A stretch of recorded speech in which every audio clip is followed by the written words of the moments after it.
Welcome to My Steel Commodity Flux, the podcast where we track the trends, turns, and turbulence shaping global commodity markets. Today we're talking about a battery materials market that feels much more complicated than it did a few years ago. Lithium markets have been tightening again, while nickel-related materials still face relatively weak downstream demand. At the same time, rising raw material costs continue to pressure profit margins in the anode sector. And increasingly, energy storage demand is starting to reshape the market in ways the industry probably didn't fully expect. So, where are these markets actually heading? And what could drive battery materials through 2027? Joining us today is Vincent Yan, Director of the Renewable Energy Research Institute at MySteel. Vincent, great to have you here. Thanks for having me. It's a very interesting moment for the battery materials market right now because we're seeing much more differentiation across the supply chain than we did in previous cycles. That's actually a great place to start. For a long time, people tended to look at battery materials as one broad market moving together. But that doesn't seem to be the case anymore. What are you seeing right now across the major materials? What stands out most is that every material is now responding to a different combination of supply, demand, and cost pressures. For example, lithium carbonate has regained upward momentum mainly because of tightening raw material supply and stronger than expected downstream demand. We've seen disruptions in global lithium mine shipments, delays in China's domestic mine restarts, and at the same time, stronger production schedules from both EV and energy storage sectors. Nickel sulfate, on the other hand, is facing a very different situation. Costs remain elevated because of sulfur shortages and tighter nickel ore quotas, but downstream ternary demand is still relatively weak, so the market is caught between cost support and demand suppression. And then for anode materials, producers are under profitability pressure because raw material costs like petroleum coke, needle coke, and graphitization processing fees continue to rise, while downstream battery makers are still pushing hard on pricing. So the market is becoming much more segmented. And that segmentation probably makes forecasting much more difficult as well, because now you can't just track one indicator anymore. Exactly. A lot of the signals today are happening beneath the surface before they fully show up in prices. Sometimes supply tightness appears first, sometimes inventories start building, and in other cases, costs begin moving long before downstream demand reacts. So the market has become much more layered than before.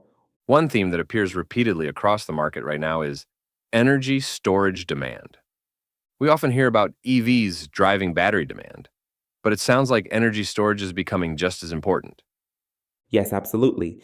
Energy storage is no longer just a secondary demand source. It's becoming one of the major structural drivers for the battery materials industry. We're seeing strong growth in both China's domestic and global storage projects, especially large scale storage systems, commercial and industrial storage, and long duration energy storage applications. That's having a direct impact on materials like LFP cathodes, anode materials, copper foil, and electrolytes.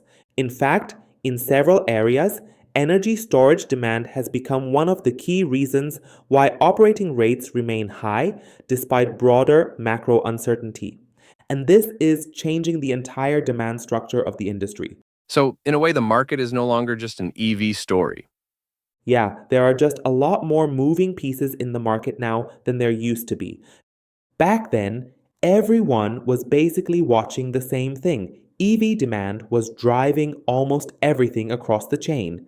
Now it's much more mixed. Storage is growing fast, export demand matters a lot more than before, and different battery chemistries are starting to pull materials in different directions. And those shifts could continue reshaping parts of the market over the next few years. So you end up with a market where lithium might look relatively tight, while something like nickel still feels much softer. Another topic that has come back into focus recently is cost. A few months ago, the market felt much more demand-driven, but now people seem to be watching lithium ore, sulfur, and needle coke much more closely again. Yeah, because costs are starting to put a real floor under parts of the market. Take lithium, for example. Prices are reacting much more directly to lithium ore costs now. In iron phosphate, sulfur, and phosphoric acid have both been pushing production costs higher. And with anode materials, producers are still dealing with pretty expensive feedstock and graphitization costs, so margins remain under pressure there as well. So even if downstream demand isn't especially strong, prices don't necessarily fall that easily anymore.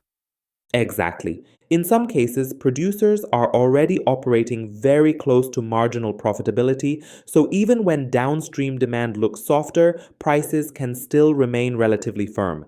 And I guess that's what makes the market harder to judge right now. Because it's not just about demand anymore. You're also watching inventories, raw material supply, operating rates, all these different moving pieces at the same time. Yeah, and a lot of those signals show up before prices really react. Sometimes inventories start tightening quietly, especially in parts of the lithium chain. Other times it's changes in production schedules, raw material supply, or downstream operating rates. And once you start looking at the market as a whole, you realize how connected these materials really are. Right, especially when supply, inventories, costs, and downstream demand all seem to be moving on completely different timelines. Vincent, thanks again for joining us today. Thank you for having me. And thanks to everyone for listening.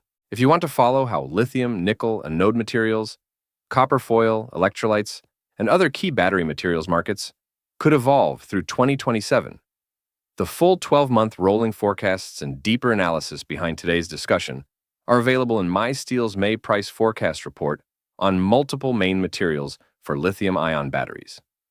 For more information, please visit mysteel.net or contact us at inquiries@mysteel.com.